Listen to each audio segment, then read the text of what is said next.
Hi, I'm Raylene, and welcome to Khaleesi Clues. In my last video titled Game of Thrones, An End or The End, I discussed how I believe the series finale is not the actual end for George R.R. Martin's A Song of Ice and Fire story. Thank the gods. In that video, I discussed how I believe the Great War is still yet to come. Winter is coming.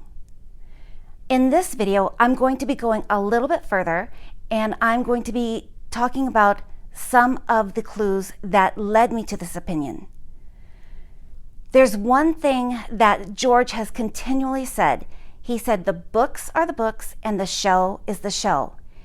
And let me tell you, he is completely being honest about that.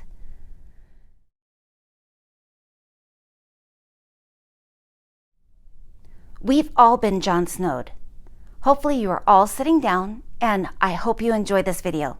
Thanks, and have a great day. Once again, in order for me to go forward with some of the newest clues I have found, I have to go back and do a little explaining about the HBO television series.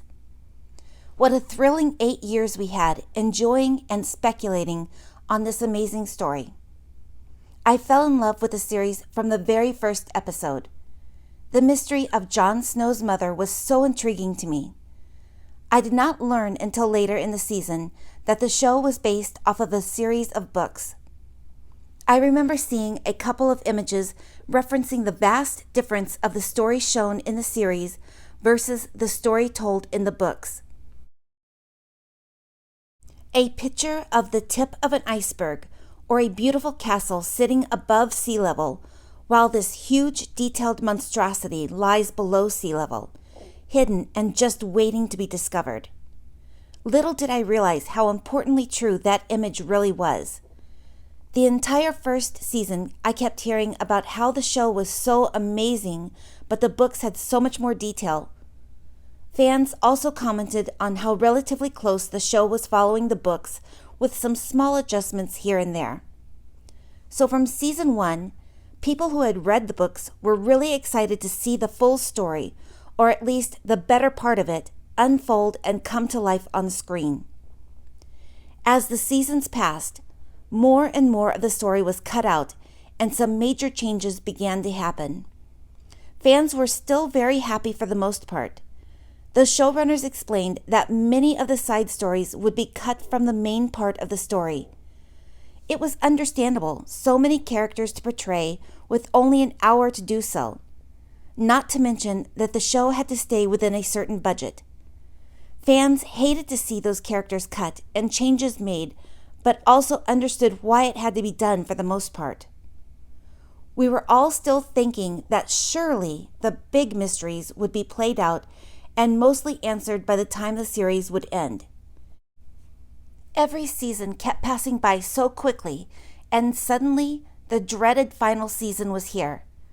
Just as quickly, it was gone within what felt like a blink of the eye, and poof, all of the expectations for finding out the answers to those big mysteries was gone with the wind and left us with a huge void in our hearts. Believe it or not, there is a reason for the showrunners not including characters like Lady Stoneheart or even addressing the more magical side of the story, such as the sword Lightbringer, the Night King, the prince or princess that was promised. Promised to who and for what? And on it spins, the wheel of never-ending questions. It sure felt like the series broke that wheel in 1,000 of unanswered and unfulfilled pieces. I'm going to dare to say to you all, have no fear, for I believe we are going to get it all, and even more. So much more than we could have ever hoped to imagine. Everything that was missed from the show will be answered in the final 2 yet-to-be-published books by George R.R. Martin. Now, had I thought of this idea prior to the show ending, I may not have been nearly as disappointed or upset with the finale. The show didn't address many of these previously mentioned subjects because of this. They were only telling a small part of a huge epic story. The title of the series is Game of Thrones, not A Song of Ice and Fire. It's as if the showrunners were basically covering the actual dangerous and treacherous game for the Iron Throne that the warring families of Westeros have been playing all along. Kind of similar to how there had been some mention of a prequel show covering the story of Robert's Rebellion. It's just a small section of a very intricate story. With the Iron Throne being melted away at the end of Season 8, it just seems like a great place to end for at least that section of the story. The fans would be none the wiser since the show got ahead of the books many years ago. We received exactly what George claimed. We received an end. He just didn't say which end we received. An end to which book, chapter, or story. He is such a master manipulator at wordplay. So let's think about what I said and explore this a little further. What we witnessed for the Season 8 finale was just an end, or like I say, a stopping point for the characters. What's exciting for me is to think that, sure, we watched Arya traveling off into the sunset in search of some wild adventures west of Westeros. I personally hated that ending for Arya, and I hope that does not turn out to be her true and final destination as a character. In contrast, I absolutely love the idea if it is just a transitional stage for her character, a grand new adventure that is leading her to her eventual final destination, a road that may possibly lead her back to Gendry by the time the story actually ends in a dream of spring. It gives me hope that King Robert's wishes that he mentioned to Ned of, "I have a son, you have a daughter, we'll join our houses," may still come to fruition.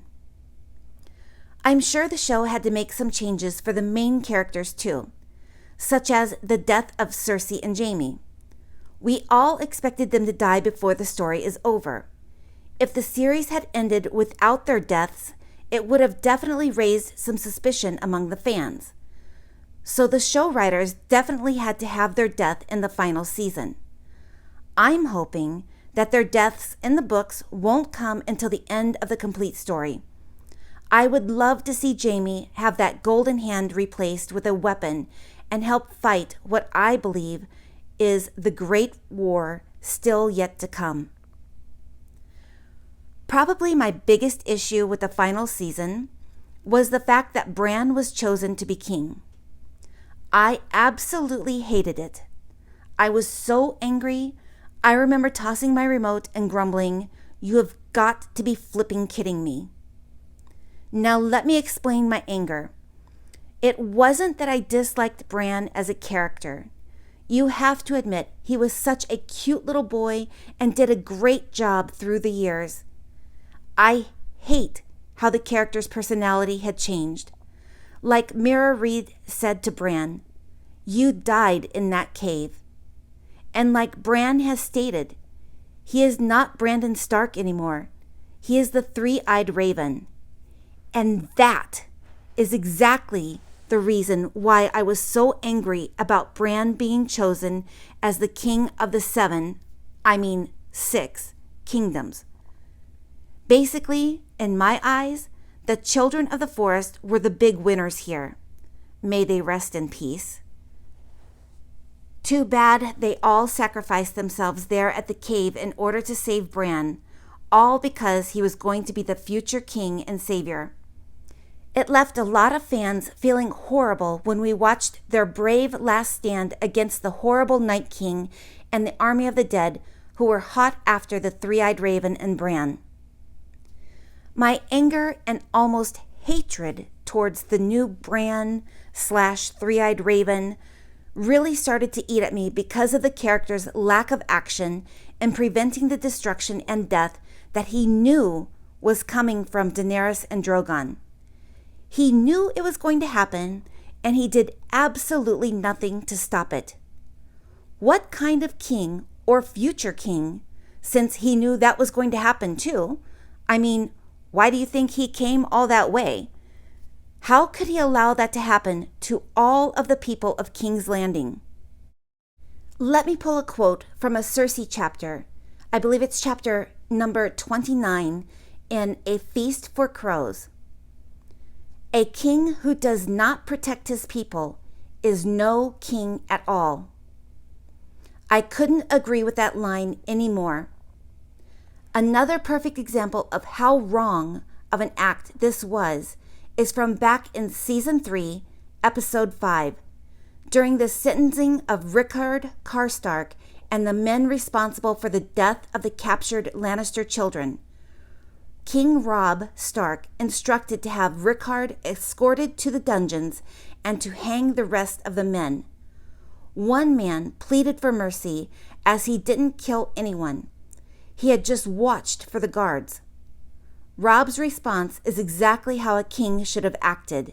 He stated, "This one was only the watcher. Hang him last so he can watch the others die." Tyrion had referred to Bran as Bran the Broken, when in all reality, it should have been Bran the Bystander. So with all of that said, I'm going to circle back to something I mentioned a little earlier. I would like to talk a little more about the children of the forest. The show didn't include them much in the story. They just introduced them a bit where it needed to be in order to push the storyline along. Book readers are often mentioning about the possibility of some children still remaining or possibly surviving on the God's Eye, which may mean that they are not completely extinct. For now, I'm going to tell you that I believe, without any ifs, ands, or buts about it, that the children of the forest are not all dead. I'll be talking in more depth about that subject probably in my next video. But for now, I need to talk about something from one of my first videos I ever made for my channel.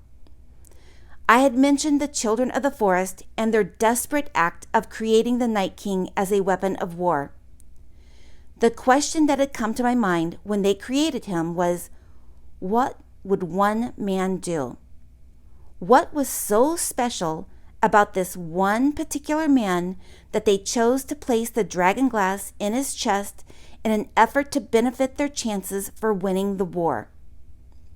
My answer to that question was that the man that they had chosen was not just any man. He was a dragon lord. He was blood of the dragon, possibly an ancient relative to the Targaryens or the Valyrian people. However you want to think of it or say it, but I'm sure you get my point. He had special blood and special powers. He was a dragon, so to speak. The children of the forest were after a fire-breathing dragon, and they needed a dragon lord in order to control one. But like Dany said, a dragon is not a slave. That statement applies to both types of dragons, the human form and the fire-breathing form. They tried to enslave that dragon lord with their magic. Their magic spells backfired on them, and they lost control of him. That's why I believe the Night King never killed Jon or Dany, because in his eyes, that is his kin, so to speak. They are from the same blood, the blood of the dragon, and there is nothing more cursed than a kinslayer. It's kind of like that Bael the Bard story that Ygritte told Jon, how the Winterfell bastard of Bael the Bard ended up unknowingly fighting and slaying his own father in a battle. The bastard did not recognize or know the wildling man as his father or kin. The gods don't care, though. A kinslayer is a kinslayer. I also think there was a clue to the Night King being blood of the dragon by his famous "come at me" move, raising his arms and the dead at the same time. It was very reminiscent of the beautiful Daenerys scene, where Drogon's wings unfurled, appearing behind her as she descended upon the steps of the Red Keep. Plus, we all saw the raised scales down the back of his body armor during the Long Night episode.